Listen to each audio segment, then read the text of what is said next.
Spracované dáta s overenou platnosťou sa rovnakou cestou vracajú späť na pôvodné pracovisko alebo na dohodnuté stredisko či inštitúciu, do počítača pripojeného na internet a registrovaného u prevádzkovateľa Komdy.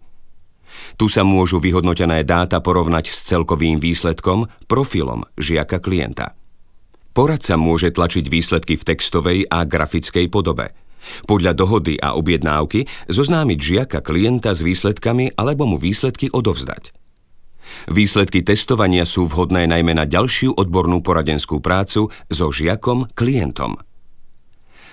Výstupy testovej batérie sú prehľadne graficky spracované do výstupného vysvedčenia, ktoré obsahuje komplexný opis osobnosti žiaka klienta, jeho schopností, zručností, profesijných predpokladov a porovnáva ich s jeho vlastnými predchádzajúcimi predstavami. Žiak klient si tak môže overiť správnosť vlastného odhadu a korigovať svoje štúdijno-profesijné zameranie. Tento výstupný formulár je navyše veľmi užitočný doklad pri prijímacích a výberových konaniach. Pre zrozumiteľnosť výkladu výsledkov testov je pre účastníka alebo zadávateľa spracovaný sprievodca výsledkami diagnostického vyšetrenia s jednoduchým vysvetlením všetkých pojmov, s ktorými sa účastník stretne vo výstupných dátach príslušného modulu programu.